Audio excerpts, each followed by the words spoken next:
Anytime I remember the number of suitors I rejected, I cry bitterly, knowing it was all because of my stupid desire to have a rich husband. That's why many of my mates and friends married before me.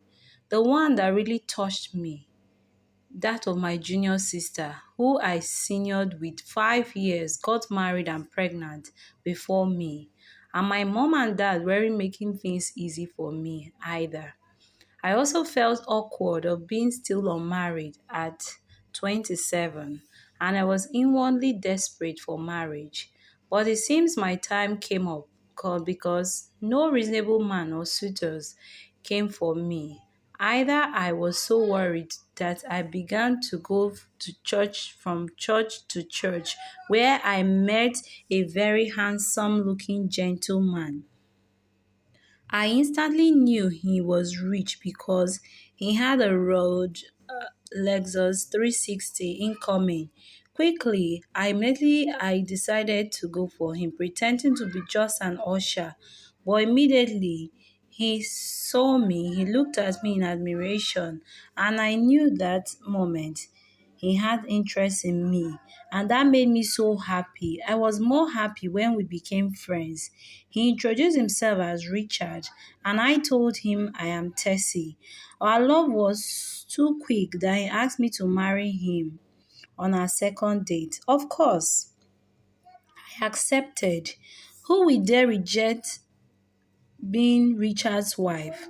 I thought foolishly to myself because I wasn't aware of who he was, and still, when we got married the next month, he had suggested this quick marriage, which I didn't have any problem with until I moved into his mansion far away from my village, relatives, and friends.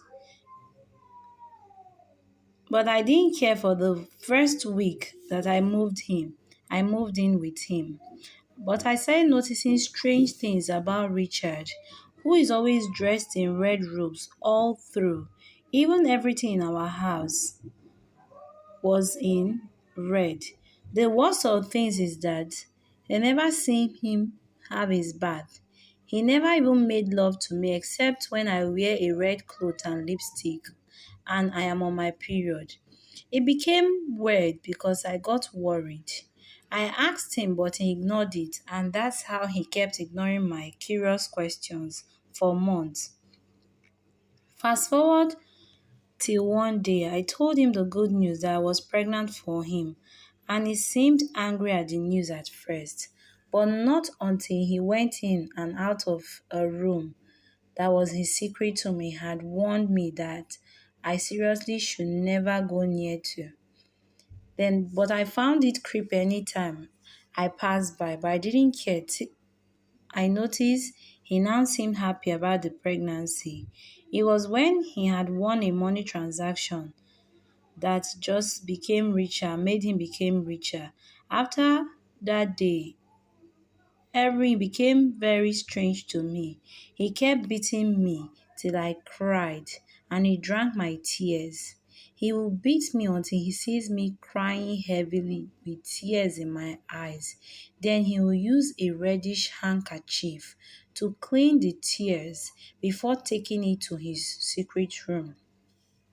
And that kept repeating every day till I had enough of it. And that was why I decided to go check in the secret room immediately he left to work.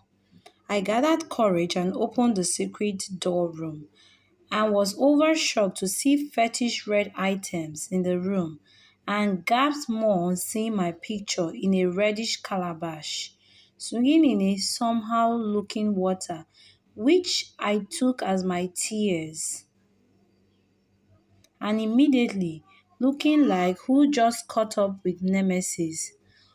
What are all these? I asked Richard, who was walking towards me with a quick fall of force but stood halfway because of the sharp, fast bullet that hit his arm from many policemen who walked into the room, handcuffing his bloody hands. Madam, your so-called husband is under arrest for the death of a woman and her children and virgin girls, and also for the evil practice of magic That was the first time I heard that and I fainted. We've come to the end of this story. I hope you did enjoy it. If this is your first time of stumbling into my channel, you're highly welcome to Obiageli Stories. For my returning subscribers, a big thank you.